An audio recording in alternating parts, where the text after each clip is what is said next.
irmão tentou forçar o carro dele no meu casamento, porque eu não deixei o filho dele vir, mas agora ele virou um fenômeno da internet. Quando se trata do meu irmão, as regras não são para serem seguidas, para ele, elas estão aí para serem dobradas e retorcidas conforme sua conveniência. Tem sido assim durante toda a minha vida. O precioso filho dourado nunca enfrentou consequências, não, ele tinha que gritar até conseguir o que queria. Eu odeio e sinceramente estou cansada disso. A situação chegou ao ponto crítico porque estou prestes a me casar. Sim, me deem parabéns nos comentários, eu adoraria, mas em vez de celebrar, minha família está mais focada em tratar meu irmão como o bebê que ele é, ao invés de felicitar sua única filha pelo casamento. Incrível, não é? Enfim, conheci meu marido há cerca de 4 anos. Ele me pediu em casamento, eu disse sim e agora estamos nos casando. Algo importante sobre meu casamento é que não haverá crianças. Não tenho nada contra crianças, na verdade, eu as adoro, só que não é o meu estilo de vida. Faz muito tempo que decidi que não teria filhos porque simplesmente não é a vida que eu quero.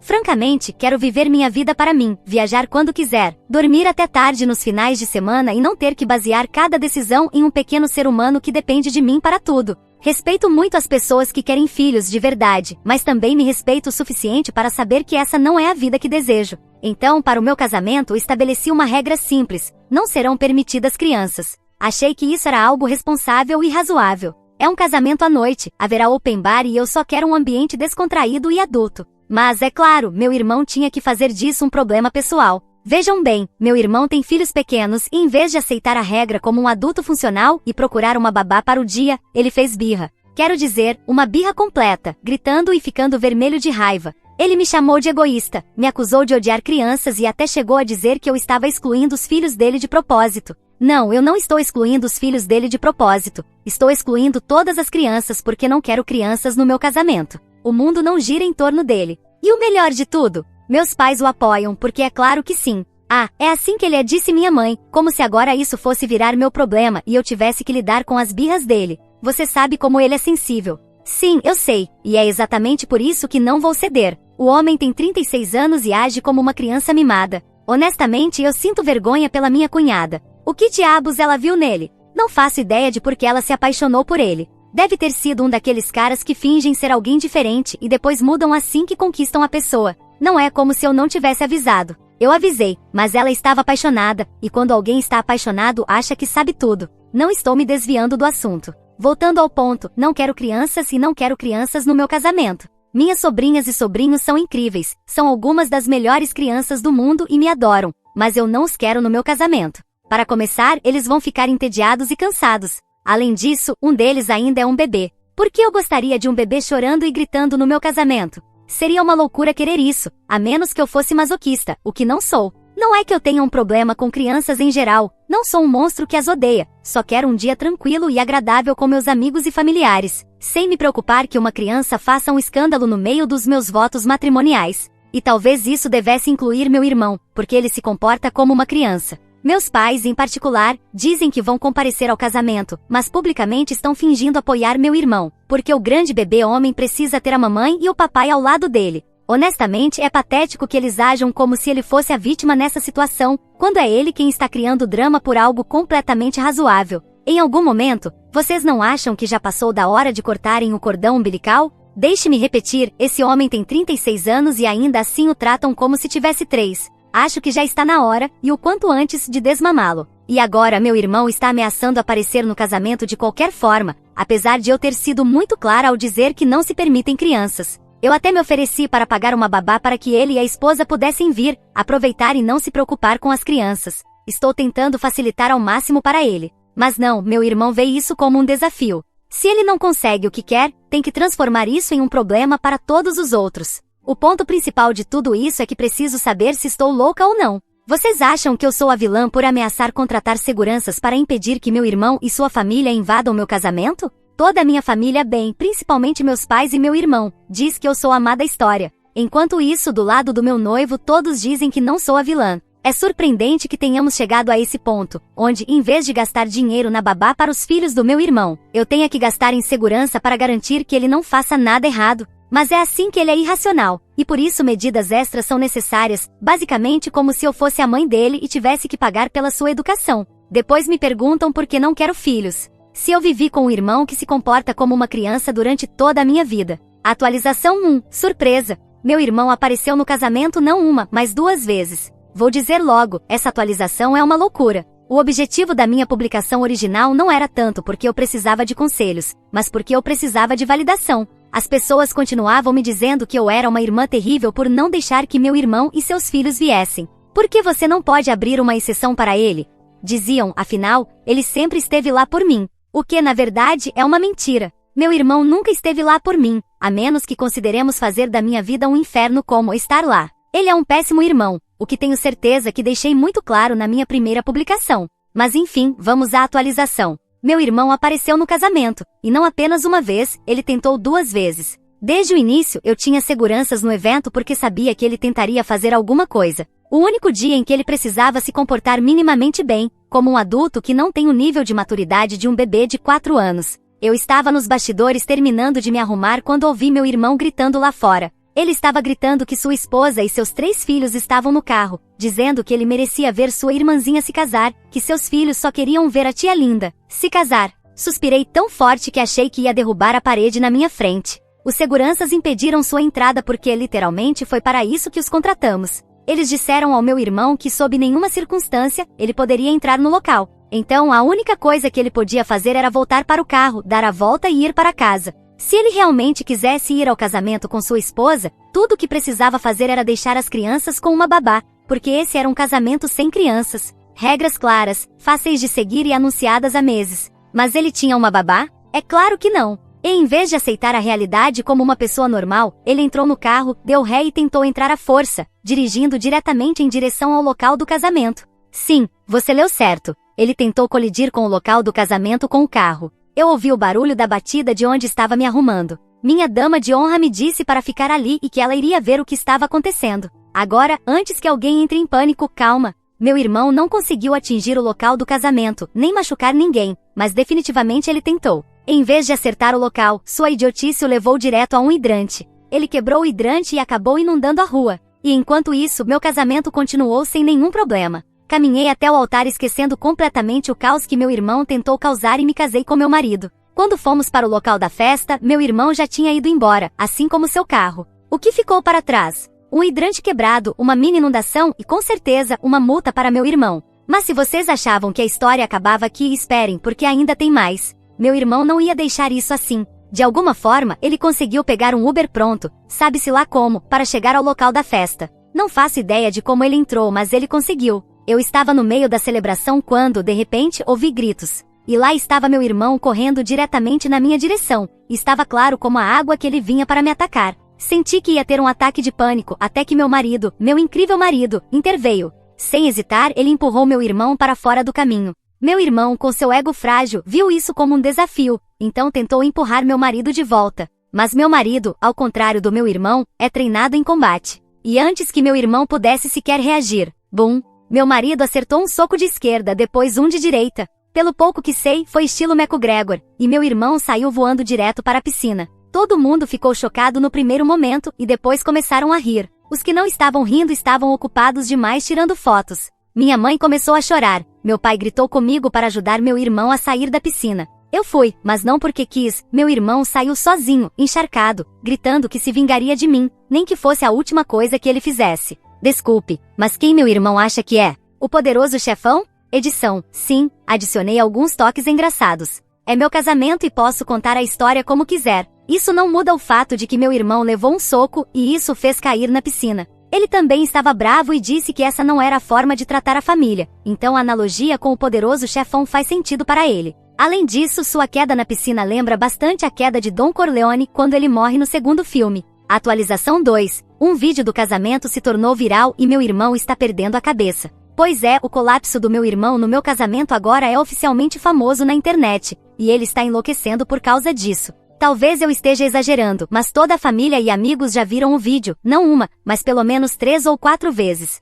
É como se não bastasse assistir a queda dele uma vez, eles precisam ver mais. Alguém na festa captou o momento exato em que ele levou o soco e caiu na piscina, e agora essa queda virou patrimônio da humanidade. Mas não é aquele tipo de vídeo viral do qual você se orgulharia, é do tipo meme viral. As pessoas desaceleraram o vídeo, adicionaram música dramática e transformaram tudo em uma completa comédia. Uma versão tem a música do Titanic tocando enquanto ele afunda na água. Outra tem o efeito sonoro de nocaute do Street Fighter no exato momento em que ele cai. E a minha favorita pessoal, alguém editou a narração de um locutor da WWE gritando: "Oh meu Deus, ele foi ao chão." A internet é implacável, e é por isso que eu a amo tanto. Não vou mentir, passei tempo demais rindo disso, sem acreditar que isso realmente aconteceu. Melhor casamento de todos os tempos. E minha tia, que achava que sua torradeira era o melhor presente, agora precisa repensar esse presente sem graça. Desculpa, tia, nós gostamos do presente, até usamos para torrar pão no café da manhã hoje, mas a queda do meu irmão na piscina. É a queda do meu irmão na piscina. Pensem nisso por um momento. Quais eram as chances? O mesmo chilique do meu irmão o transformou em um meme. E sinceramente, ele merece. Ele buscou isso durante anos, e agora o mundo finalmente vê o desastre mimado que ele realmente é. E para aqueles que estão se perguntando como ele está lidando com isso. Bem, não muito bem. Eu, por outro lado, estou ótima, como provavelmente já perceberam. Mas meu irmão está numa espiral de loucura. Ele está absolutamente furioso e não para de me ligar, gritando que eu arruinei sua vida e exigindo que eu, cito, faça isso desaparecer. Quer dizer, ele acha que eu tenho um botão de desfazer viralidade. Ele acha que posso simplesmente ligar para a internet e pedir para apagar cada meme e vídeo? Alô? Sim, estou falando com a internet? Olha, tenho um irmão que caiu de bunda na piscina no meu casamento, e eu gostaria de saber se há alguma chance, se não for muito incômodo, de remover o vídeo. Veja bem, ele está um pouco chateado porque todo mundo viu que quando ele saiu da piscina, a cueca dele estava aparecendo. Não posso pagar pelo serviço agora porque acabei de me casar, mas não sei.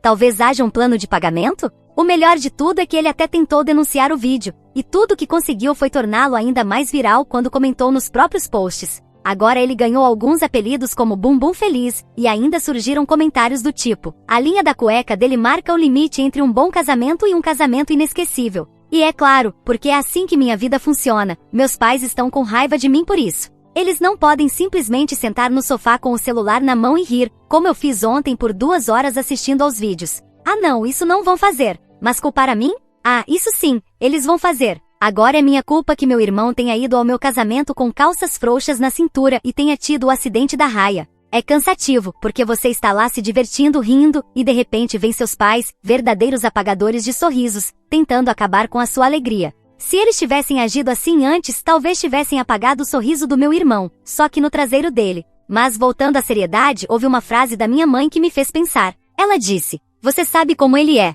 Por que continua colocando ele em situações em que ele vai fracassar?" Na cabeça da minha mãe, ela sabe que a vida é demais para meu irmão, que ele precisa se esforçar para falhar. Mas ainda assim, a culpa é minha. Porque sempre é minha responsabilidade consertar as situações que ele cria. Mas chega, eu tenho limites. E não vou fazer o mesmo trocadilho do limite da piscina, porque agora estou falando sério. Quando digo que estou estabelecendo limites com minha família, estou mesmo. Estou cansada de ser a única que precisa ceder sempre. Eu mereço que respeitem meus limites, e se minha própria família não consegue fazer isso, então talvez seja a hora de parar de me preocupar com eles. Mas não quero terminar essa atualização de forma tão séria. Melhor encerrar com outro comentário. Eu odeio quando as pessoas gastam tanto dinheiro em um casamento, algo que dura apenas uma noite. Eles podiam ter economizado nos golfinhos em vez de querer uma festa exclusiva. Atualização 3. Meu irmão tentou contratar uns caras para bater no meu marido, mas eles o delataram. Justo quando eu achava que meu irmão não podia se afundar mais do que a própria calça dele, ele foi lá e me provou que eu estava errada.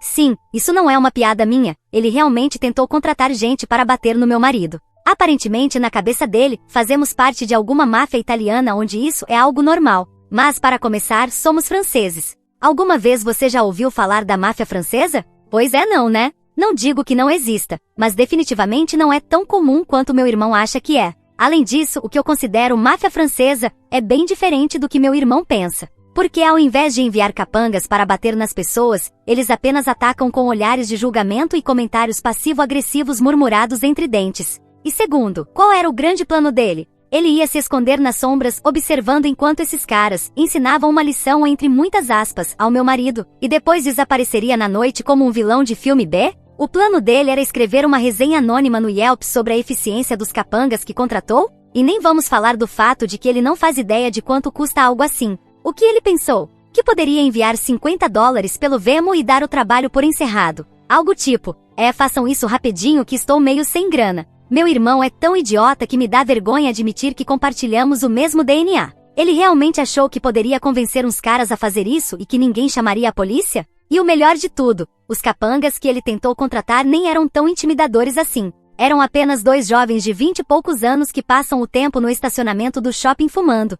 E não era cigarro comum, se é que me entendem. Sim, meu irmão tentou contratar 2 chapados para bater no meu marido. Desde quando você pode confiar em um chapado para fazer algo remotamente agressivo? Por favor, é muito mais provável que eles sentassem no sofá, comessem salgadinhos e assistissem a reprises de alguma comédia do que realmente seguissem com um plano violento. E se não fosse isso, provavelmente iam acabar vendo um episódio de alienígenas do passado e simplesmente acenariam com a cabeça dizendo, sim, isso faz sentido. Não sei se estou mais horrorizada pelo fato de ele ter tentado isso ou mais envergonhada por ele realmente achar que funcionaria. Mas enfim, depois que seu banho na piscina viralizou, meu irmão decidiu que a melhor forma de consertar sua reputação não era, vocês sabem, assumir a responsabilidade ou manter um perfil discreto, mas sim tentar emboscar meu marido. E como ele é tão atrapalhado quanto é arrogante, nem sequer fez isso discretamente. Zero tática, zero estratégia, foi direto até uns caras que ele conhecia e pediu que eles batessem no meu marido. E um deles o delatou em menos de 5 minutos.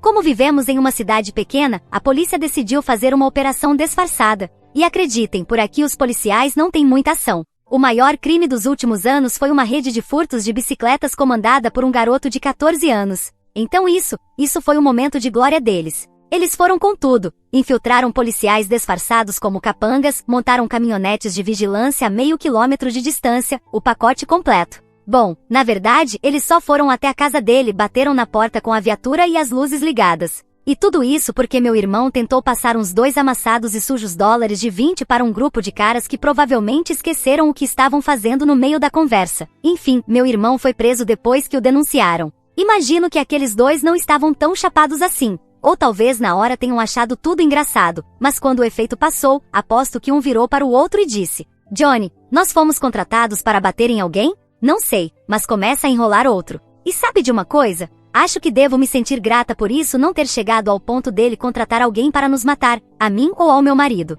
Porque já ouvi histórias de gente que realmente faz isso. Vocês sabem aquelas histórias em que alguém fica tão furioso que de repente, a polícia bate na sua porta dizendo, oi, alguém tentou contratar um assassino de aluguel para acabar com você. É uma loucura. E sendo sincera, não me surpreenderia se meu irmão tentasse algo assim, se tivesse neurônios suficientes para planejar isso e se estivesse no lugar certo. Felizmente para mim, ele não tem. O grande plano mestre dele desmoronou mais rápido que um castelo de cartas no meio de uma tempestade. E agora ele está sentado em uma cela, provavelmente se perguntando como diabos passou de estrela dos memes de bunda na internet para estar atrás das grades. Mas sabe qual é a parte mais engraçada de tudo isso? Quando prenderam, ele teve o descaramento de agir surpreso. E minha parte favorita? Os caras que ele tentou contratar nem precisaram ser pressionados pela polícia para dedurá-lo. Eles simplesmente entregaram ele na hora. Não só porque estavam chapados e não se importavam, mas porque, e essa é a melhor parte, eles acharam que meu irmão estava tentando enganá-los.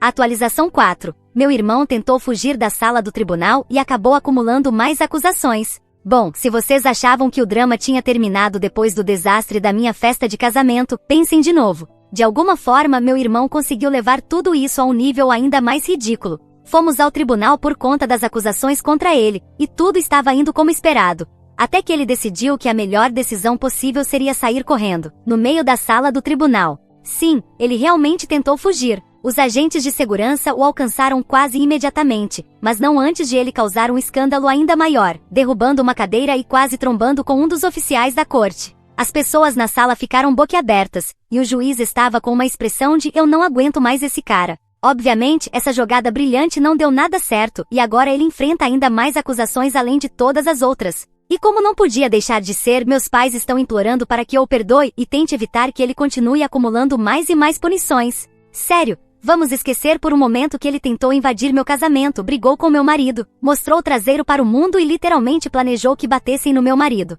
Eles estão agindo como se isso fosse apenas uma briguinha familiar, em vez do que realmente é em uma série de crimes que mais parece um episódio de Criminal Minds. A essa altura, já nem sei mais o que dizer. Toda vez que penso que isso não pode ficar mais absurdo, meu irmão consegue se superar e evoluir para uma versão ainda mais idiota de si mesmo. Na verdade, neste ponto, estou até esperando para ver qual será a próxima estupidez dele, mas desta vez estarei preparada. Inclusive, comecei a considerar seriamente a ideia de me mudar. Até agora, tudo isso foi apenas engraçado, mas pessoas idiotas podem ser as mais perigosas, mesmo que não seja essa a intenção. Talvez um novo começo, longe de tudo isso, finalmente me traga um pouco de paz. E não farei isso sozinha. Meu marido e eu temos conversado sobre começar uma nova vida só nós dois, longe do caos que eu chamo de família. Talvez isso seja o melhor para nós, e estou falando sério. Embora eu tenha brincado com meu marido dizendo que vou sentir falta dos espetáculos marítimos. Prometo trazer uma última atualização depois de tomar uma decisão definitiva.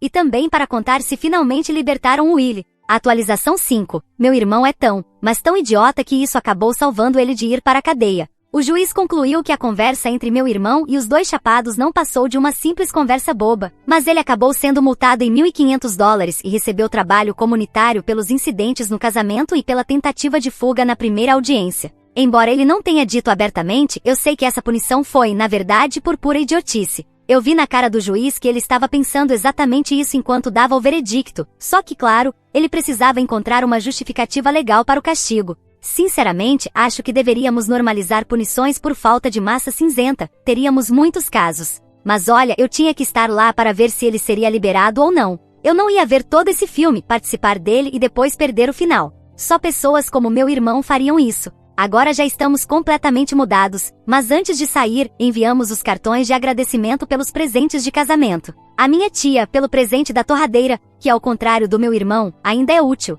E claro, também enviamos um cartão para o meu irmão por ter sido um grande animador de casamentos, e pelas toalhas que ele comprou para nós. Sim, não é brincadeira. Ele realmente comprou um jogo de toalhas. Foi um presente meio pão duro, mas ironicamente teria sido muito útil para ele na noite do casamento, quando saiu da piscina todo encharcado. Acho que esta será minha última atualização, porque bem, todos nós vimos o que aconteceu com os filmes originais de Free Willy. Fizeram tantas sequências que no final só acabaram ficando chatas.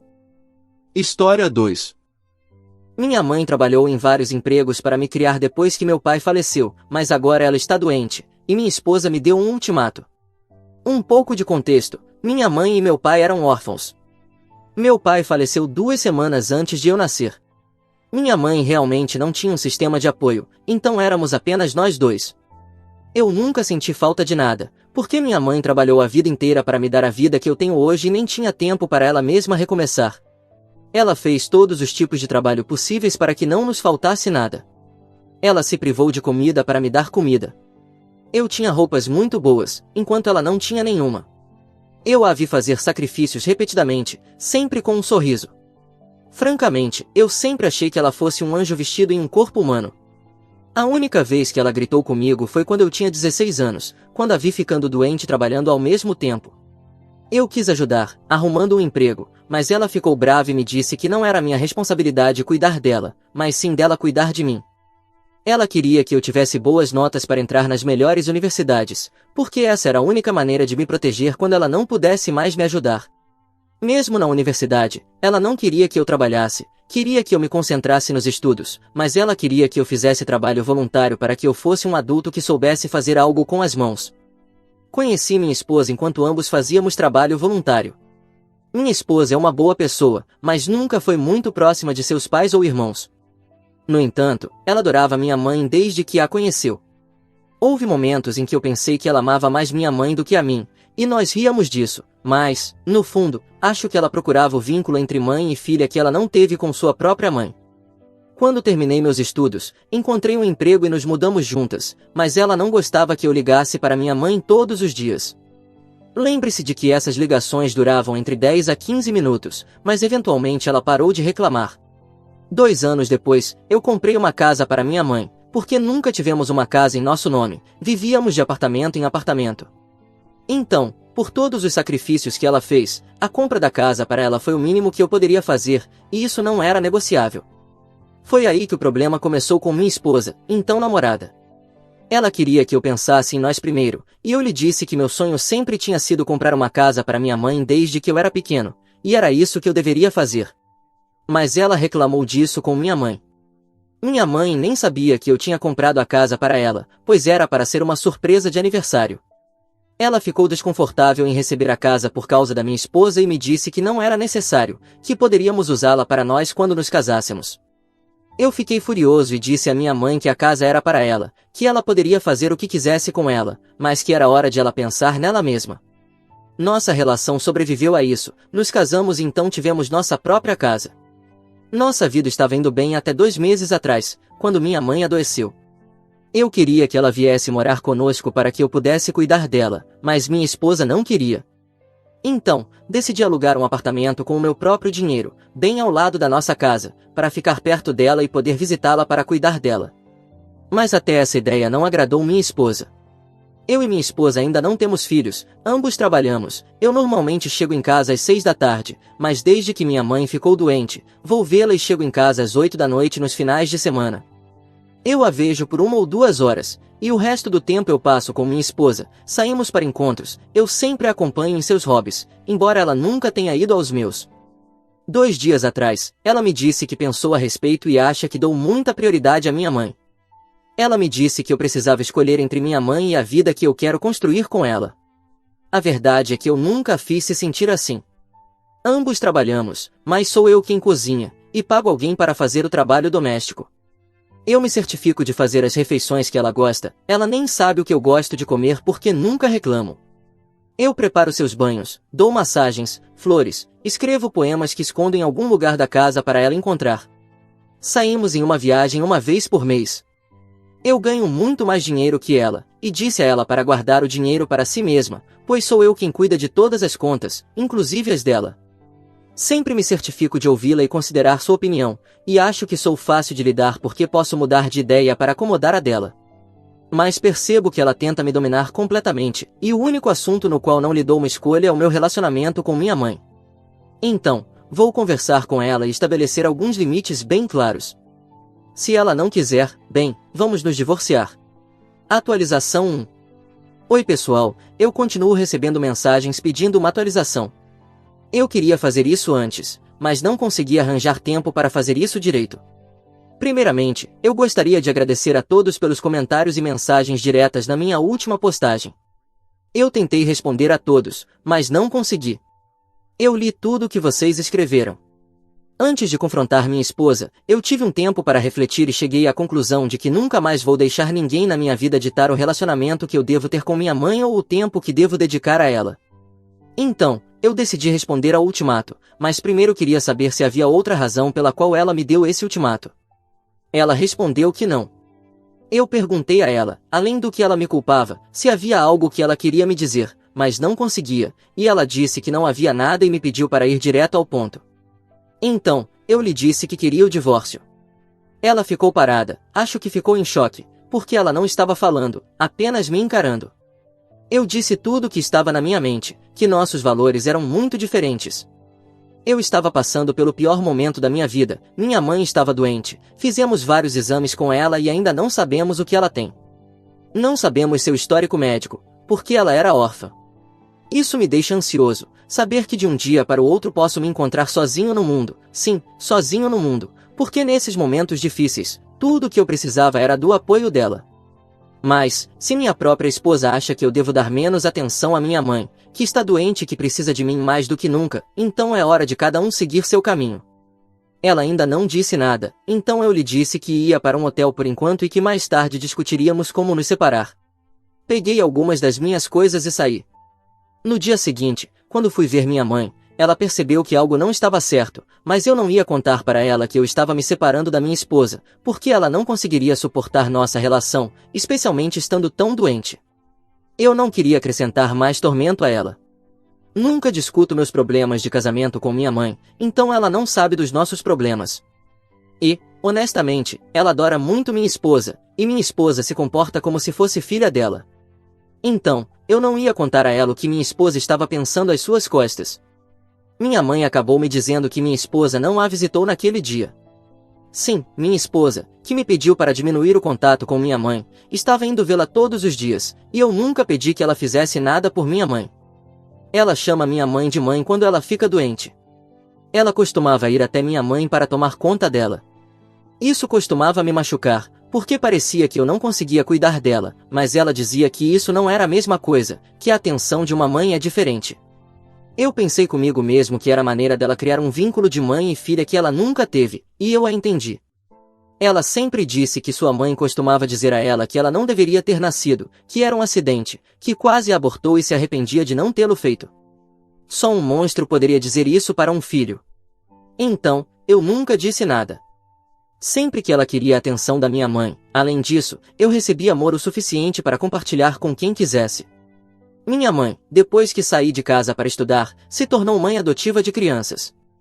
Ela sempre fez isso até 2 anos atrás. Eu sempre amei cada uma das crianças com quem ainda tenho contato e considero como meus irmãos. Uma vez por ano, nós todos íamos de férias juntos por uma semana, as crianças, minha mãe e minha esposa. Eu geralmente tiro 2 meses de férias, dos quais dedico 6 semanas à minha esposa, mas as 2 semanas que dedico à minha mãe e às crianças eram demais para minha esposa, de qualquer forma. Enfim, quando minha mãe me disse que minha esposa não a havia visitado naquele dia, eu voltei para casa preocupado. Encontrei minha esposa no banheiro, com as roupas dela e os olhos vermelhos, como se estivesse chorando o tempo todo. Ver ela assim foi insuportável. Eu a ajudei a sair, mas essa mulher que tem tanto orgulho desabou na minha frente, chorando muito. Eu não sei se foi 1 hora ou 2, mas ela continuou chorando, se acalmava, chorava novamente. Eu só fiquei em silêncio. Ela acabou me dizendo que, no fundo, ela nunca quis que eu me envolvesse menos na vida da minha mãe. Ela sempre teve ciúmes do nosso relacionamento, sempre teve ciúmes da atenção que minha mãe dava às outras crianças. Ela sabe que isso não era racional, mas não conseguia evitar. Ela sempre se esforçava para ser a número 1 no coração da minha mãe.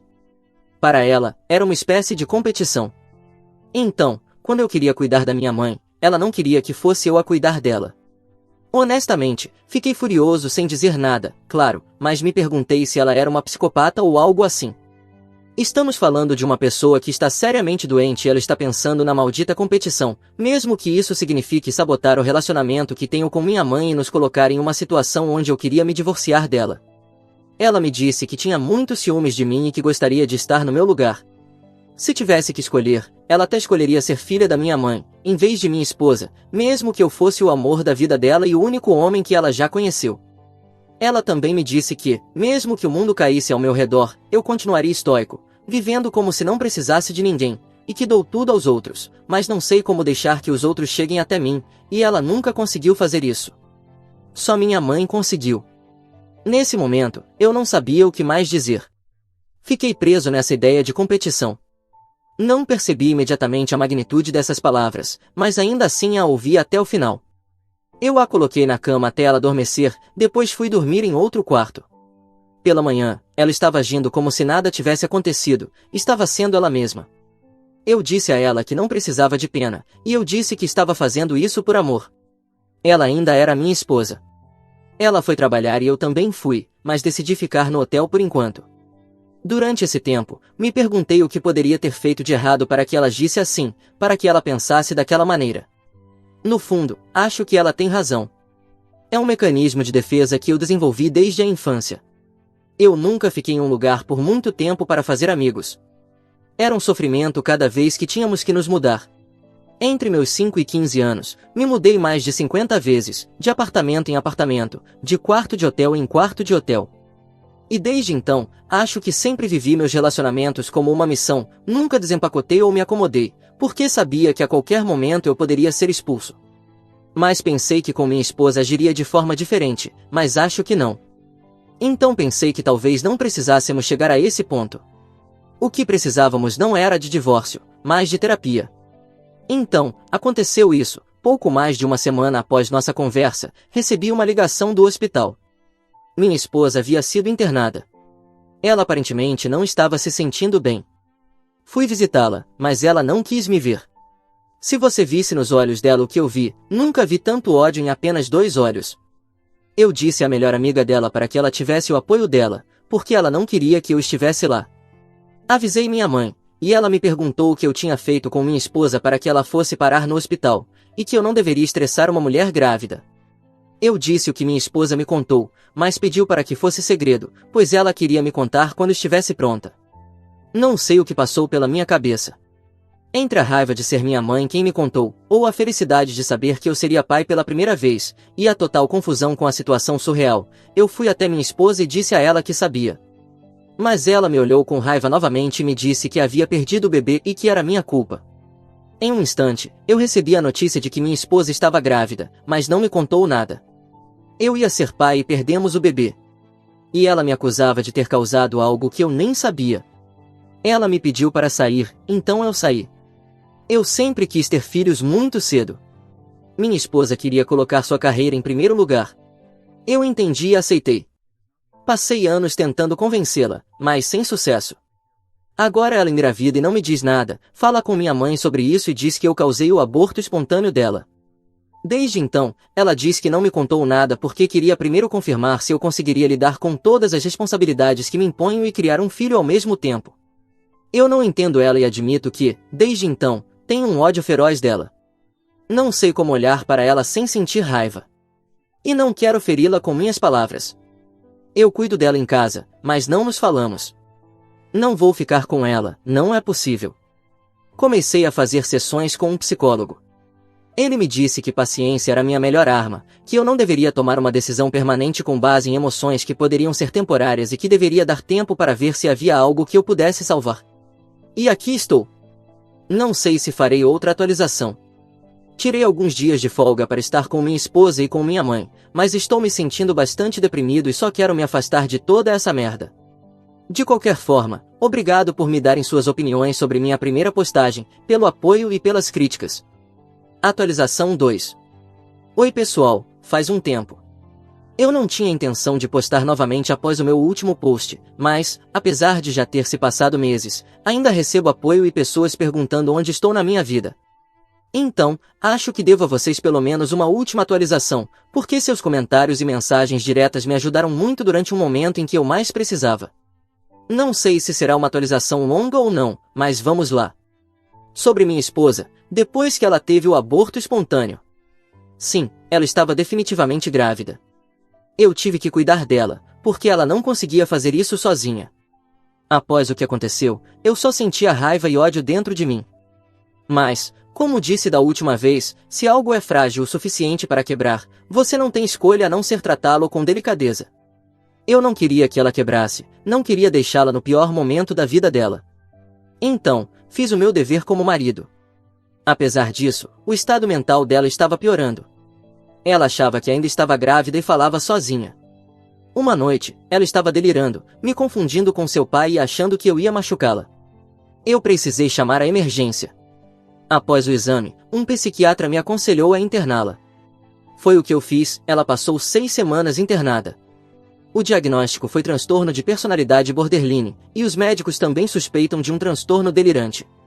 Eles também suspeitam que ela tenha sido abusada quando criança, mas isso era tudo o que podiam me dizer.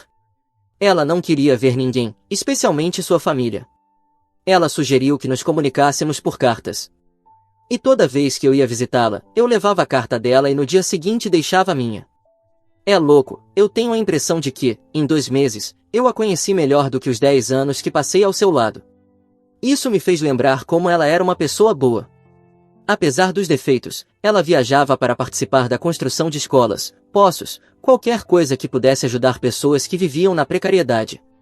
Ela não dava apenas dinheiro, ela ajudava com as próprias mãos.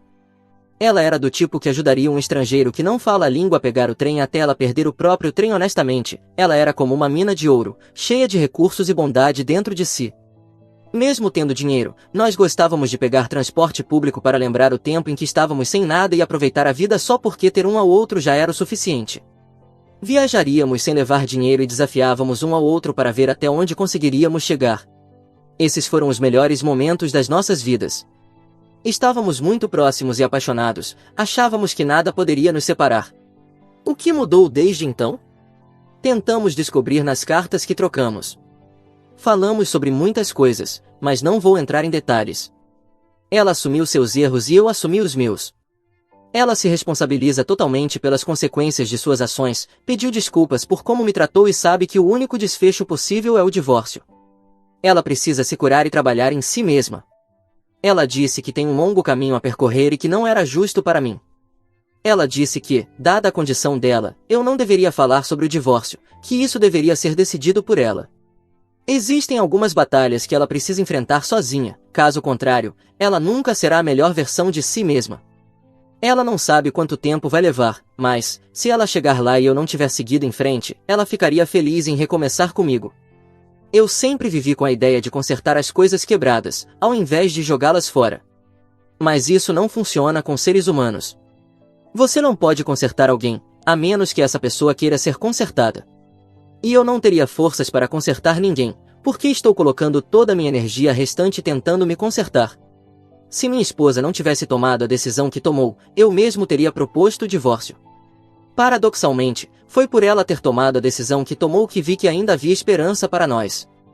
Então, eu propus uma separação ao invés de um divórcio, e daqui a um ano, se ainda quisermos nos divorciar, nos divorciaremos. Se confiarmos que podemos ter um relacionamento saudável, então nos conheceremos novamente, nos comunicaremos e tentaremos fazer as coisas de forma diferente. Ela concordou e disse que era isso que ela esperava. Quando ela saiu do hospital, ela não queria que nos encontrássemos, porque se nos víssemos, ela não teria forças para manter suas resoluções. Por minha parte, eu ainda não havia liberado todos os sentimentos negativos, depois dos acontecimentos que aconteceram antes da internação dela. Então, no final, foi melhor para ambos. Escolhemos continuar trocando cartas, e por enquanto, está tudo bem para mim. Ela conseguiu ver minha mãe, e escreveu para mim o que minha mãe lhe disse, que ela sempre será uma figura materna para ela, apesar das más decisões que ela tomou, que não precisaria competir por seu amor, porque já o tinha, e que isso é uma coisa que nunca vai mudar. Ela me perguntou se eu estava bem com ela mantendo contato com minha mãe. Eu disse que isso dependia delas, ela não precisava da minha permissão.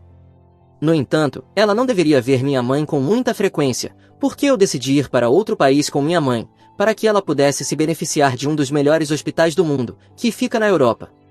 Sobre mim, estou na Alemanha há quase um mês agora. Somos franceses e estou aprendendo a delegar trabalho. Essa foi uma resolução que tomei durante minha terapia. Eu precisei de terapia, e foram vocês que me convenceram disso. Serei sempre grato a vocês. As sessões de terapia foram tão pesadas e cansativas que eu não tinha forças para fazer muita coisa depois de sair da sala do terapeuta, mas com o tempo foi melhorando. Atualmente, estou trabalhando remotamente. Vou para a França uma vez por semana para resolver questões no trabalho e continuar minhas sessões de terapia, porque não quero mudar de terapeuta. Consegui dedicar um tempo só para mim, o que é bom. Um dos meus irmãos adotivos queria vir conosco para a Alemanha, já que ele também consegue trabalhar remotamente. Ele é uma grande ajuda. Em resumo, estou melhorando cada vez mais. Sobre minha mãe, esse é provavelmente o assunto mais difícil de discutir e admito que não quero muito falar sobre isso, mas também acho que falar sobre isso aqui é um bom exercício para conseguir falar sobre isso na minha vida. Há alguns anos, vivíamos de apartamento em apartamento, de hotel em hotel. Esse foi um dos piores momentos das nossas vidas. O Estado sempre nos arranjava um lugar para dormir, porque éramos uma mãe solteira e uma criança. Não era estável, porque tínhamos que mudar de lugar toda vez, mas era melhor do que dormir na rua. Minha mãe era e ainda é uma mulher muito bonita. Aconteceu que ela recebeu propostas sexuais para um apartamento, bem na minha frente.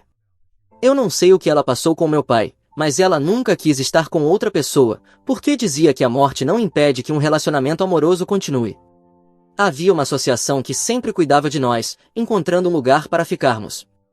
Uma noite, um dos responsáveis por nos encontrar lugares para dormir queria que ficássemos no seu apartamento até encontrarem um lugar melhor, porque estávamos em um hotel muito insalubre.